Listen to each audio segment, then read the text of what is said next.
Olá pessoal, tudo bem com vocês? Sou o professor Diego, bem-vindos ao canal Anatomia e Arte.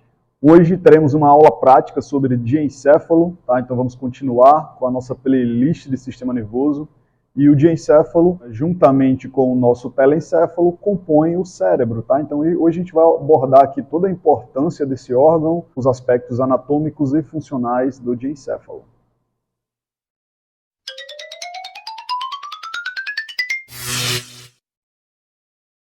Bom, pessoal, temos aqui peças naturais na nossa bancada. Né? Aqui do lado direito a gente tem um encéfalo humano. Né? Então a gente tem o cérebro, temos o cerebelo e o tronco encefálico.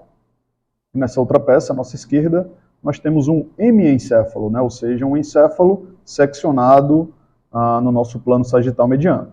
Primeiro quero destacar essa peça completa, né? Esse nosso encéfalo, para que vocês possam observar que em todas as vistas possíveis aqui, seja superolateral, vista inferior, a gente não consegue visualizar o nosso diencéfalo, tá? Então o termo diencéfalo, ele refere-se à parte do sistema nervoso central que em conjunto com o nosso telencéfalo constitui o cérebro. Porém, o nosso telencéfalo, ele acaba que recobrindo quase que inteiramente o nosso diencéfalo. Então, o diencéfalo ele fica localizado profundamente a esses nossos hemisférios telencefálicos. Então, o diencéfalo ele se localiza entre o telencéfalo e a região mais superior do tronco encefálico, que é o mesencéfalo, que está aqui escondidinho, né, um pouco escondido aqui em cima. A gente teve uma aula prática sobre tronco cefálico. Então, quem quiser revisar esse conteúdo, eu vou deixar o link aqui para vocês acima, tá bom? Mas, como eu falei para vocês, a gente não vai conseguir ver diencéfalo com essa peça, então vamos precisar utilizar o nosso hemiencéfalo. Tá? Então, aqui a gente tem um hemiencéfalo, que é um encéfalo seccionado no nosso plano sagital mediano, e aqui sim a gente vai observar esse nosso diencéfalo. Primeiro, quero destacar que o diencéfalo ele possui uma relação importante com o nosso terceiro ventrículo. Tá? O que é o terceiro ventrículo? O terceiro ventrículo ele é uma estreita fenda localizada no plano mediano, que se comunica com o quarto ventrículo, mais inferiormente, e se comunica também com os ventrículos laterais, que a gente está observando aqui no interior dos hemisférios telencefálicos. Essa fenda, né, esse nosso terceiro ventrículo, ele é um local onde acontece produção e circulação do líquido cerebroespinal, também conhecido como líquor. E o nosso diencéfalo, ele vai formar as paredes laterais do terceiro ventrículo. Então, o diencéfalo limita o terceiro ventrículo lateralmente. Observando, então, a localização do terceiro ventrículo, podemos observar as estruturas que compõem o nosso diencéfalo. Então, vou utilizar essa outra peça aqui, esse outro hemiencéfalo, e aí eu destaco novamente, né, localização do terceiro ventrículo, né, então essa fenda mediana, que eu estou vendo a parede lateral de um lado, no outro hemisfério cerebral teremos a outra parede lateral do terceiro ventrículo, o quarto ventrículo um pouco mais aqui abaixo, né, e essa comunicação acontece pelo aqueduto cerebral, e esse terceiro ventrículo ainda se comunica com os ventrículos laterais a partir desse forame interventricular. Então, a parede do terceiro ventrículo é delimitado pelos órgãos que formam o nosso diencéfalo.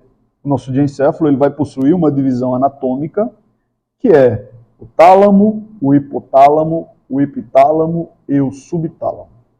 Então, nós vamos falar hoje sobre a anatomia desses órgãos que compõem o nosso diencéfalo. Inicialmente, quero falar sobre a maior porção do nosso diencéfalo, que é o tálamo. O tálamo ele é composto por duas massas ovoides, tá? Duas massas de substância cinzenta, que possui aí um comprimento de, em média, 3 centímetros e que vai representar 80% do nosso diencéfalo. Cada tálamo ele vai possuir, pessoal, alguns núcleos que vão funcionar, né, vão realizar as funções talâmicas. E aí, dentre essas funções, eu quero destacar a função de correlação sensitiva, tá? Então, as informações sensoriais, sensitivas, provenientes do corpo, elas passam pelo nosso tálamo antes de serem enviadas para o nosso córtex cerebral. A única exceção é o olfato. A via olfatória não trafega pelo nosso tálamo. Todas as demais vias sensoriais, tá? Então todas as vias sensoriais trafegam pelo nosso tálamo, como dor, tato, temperatura, pressão, propriocepção, elas passam pelo nosso tálamo para que sejam integradas e para serem retransmitidas para a área correspondente lá no nosso córtex cerebral. O tálamo vai possuir algumas estruturas anatômicas que eu quero destacar aqui para vocês, tá? A primeira é a presença dessa estrutura aqui, ó, que a gente consegue observar, que é a nossa aderência intertalâmica. A aderência intertalâmica é uma estrutura, né, uma travezinha de substância cinzenta, né, que vai interligar os dois tálamos, né, o tálamo do hemisfério cerebral direito ao tálamo do hemisfério cerebral esquerdo. Além disso, não está tão claro aqui, mas nós temos a estria medular, presente aqui na região do tálamo. E aí eu vou colocar uma imagem para ficar mais claro ali para vocês. Tá? A estria medular ela vai conectar a área septal, que fica um pouco mais aqui na frente, à região das abênulas, né, onde nós temos os núcleos abenulares. Temos ainda um sulco aqui inferiormente, ó, vou destacar para vocês aqui, esse sulco é chamado de sulco hipotalâmico. O sulco hipotalâmico, ele é importante, pois ele vai ser um ponto de referência para separar o nosso tálamo do nosso hipotálamo, tá? Então, entre o tálamo e o hipotálamo, nós temos o sulco, que é o sulco hipotalâmico. Vou pegar aqui uma outra peça sintética, que é uma peça de tronco cefálico, mas também que compõe estruturas cerebrais, como as estruturas diencefálicas, como a gente consegue observar aqui. Por que eu peguei essa peça? Para que a gente pudesse observar essa área talâmica aqui, ó. Esse é o tálamo, essa estrutura ovoide aqui, né, de substância cinzenta, volumosa, e que anteriormente vai apresentar o tubérculo anterior do tálamo e posteriormente. Então, nessa peça, posteriormente, nós vamos encontrar aqui o pulvinar do tálamo, tá? Pulvinar do tálamo, essa região mais posterior. Como eu falei para vocês, abaixo do sulco hipotalâmico, nós temos a região do hipotálamo. Hipotálamo se localiza abaixo do tálamo, né, mais precisamente logo abaixo do sulco hipotalâmico. É uma pequena área do diencéfalo e que vai apresentar funções importantes para o nosso organismo, tá? Então, o hipotálamo está relacionado aí com funções de controle autonômico, né? Então ele vai controlar atividades viscerais, vai controlar a regulação, né, liberação de alguns hormônios, também está relacionado com o controle emocional, com o controle da ingestão hídrica, tá? É lá também que nós temos o centro da fome, ou seja, o hipotálamo é um órgão que possui funções importantíssimas para o nosso organismo. Isso vai ser discutido, obviamente, na aula teórica sobre o diencéfalo. Hoje nós temos a aula prática, né? Então vamos tentar identificar as estruturas que estão presentes aqui no nosso hipotálamo.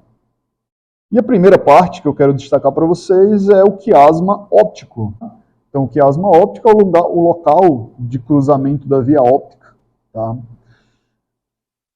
Também temos esse recesso. Essa peça está bem legal para que a gente possa observar esse recesso, que é um dos recessos, né, um dos espaços aqui do nosso terceiro ventrículo, que é chamado de recesso supraóptico. Recesso supraóptico. Logo após o quiasma óptico, né, um pouco mais posterior a ele, não está tão claro aqui nessa peça, mas nós vamos ter a presença do infundíbulo. O infundíbulo comunica o hipotálamo à glândula hipófise. Tá? Então ele é basicamente uma haste que vai comunicar esse nosso hipotálamo sobre com a glândula hipófise. A glândula hipófise ela não está presente aqui nessa peça, né?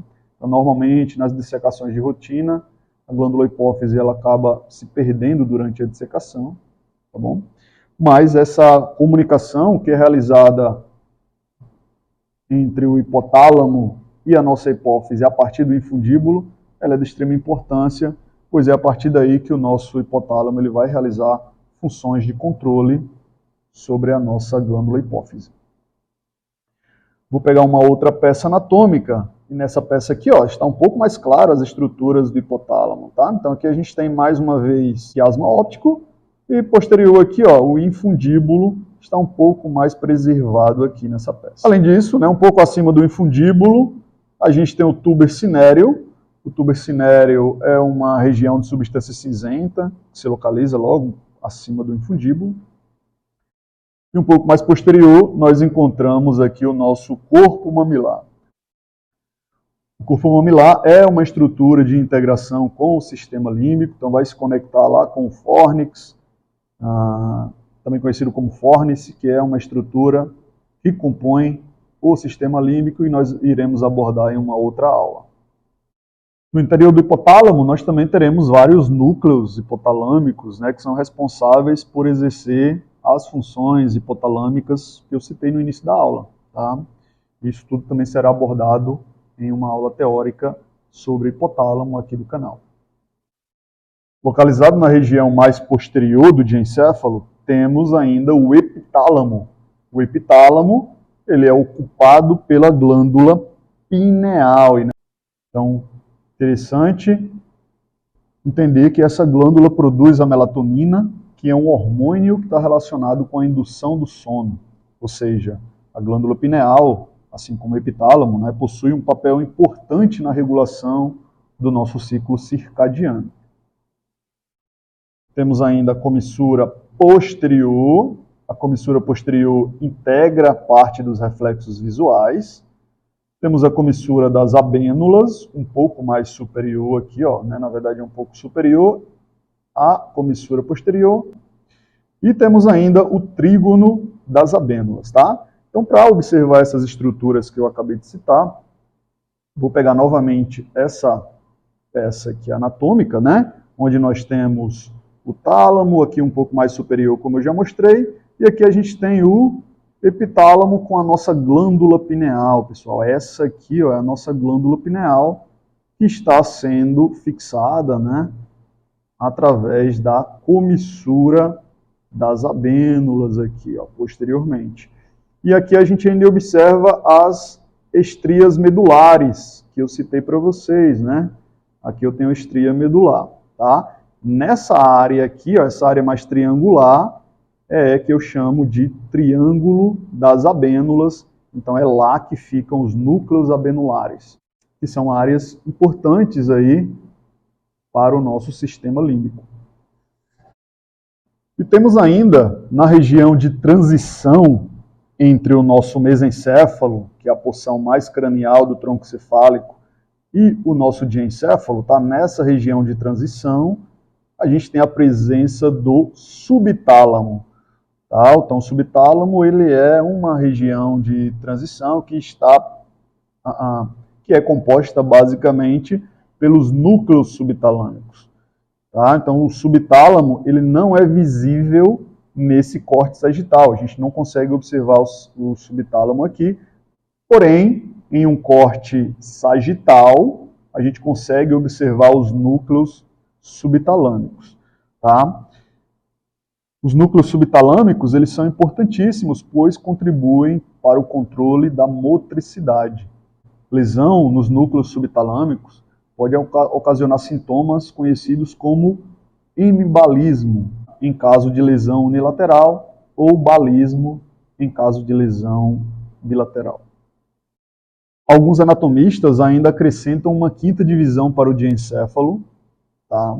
Porém não é o que é utilizado atualmente na nómina anatômica ainda, tá? Por isso que eu não citei inicialmente. Mas alguns consideram que o diencéfalo ainda possui o metatálamo, que é representado basicamente pelos corpos geniculados medial e lateral, que também são visualizados melhor na vista posterior. tá? Então vou pegar aqui novamente aquela nossa peça, onde nós conseguimos observar a presença aqui, ó, dos corpos geniculados, tá? Então a gente tem, ó, aqui os colículos, né, superiores e inferiores, que fazem parte do tronco cefálico. A gente viu isso na aula de tronco cefálico, na aula passada. Temos aqui a glândula pineal, e essas duas projeções arredondadas mais laterais são os corpos geniculados. Então temos aqui o corpo geniculado medial e o corpo geniculado lateral. Ok? Então, seriam os corpos geniculados considerados, né, por alguns anatomistas como a quinta divisão do diencéfalo, conhecido como metatálamo.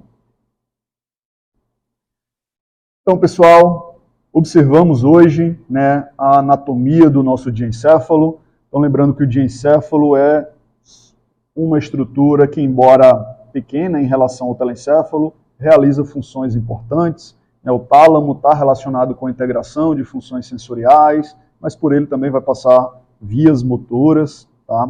Então o tálamo ele tem um papel bem importante nessa integração dos estímulos sensoriais e na retransmissão desses estímulos para áreas correspondentes no córtex cerebral.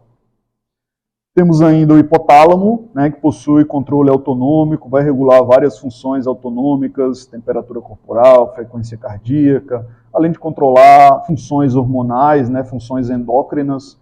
Então vai influenciar em algumas glândulas, como por exemplo a nossa própria hipófise, né, e consequentemente influencia em todo o sistema endócrino.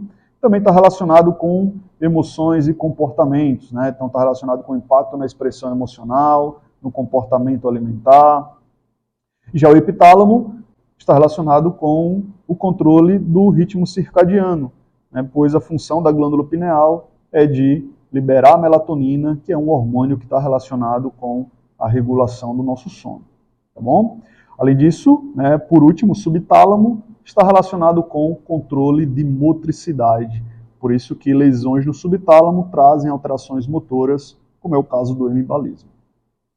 Então, pessoal, se essa aula te ajudou de alguma forma, curte, compartilha com algum amigo, segue o canal, ativa o sininho aí das notificações, para que você não perca as próximas aulas do Sistema Nervoso, ative aí o sininho da notificação e a gente se encontra na próxima aula.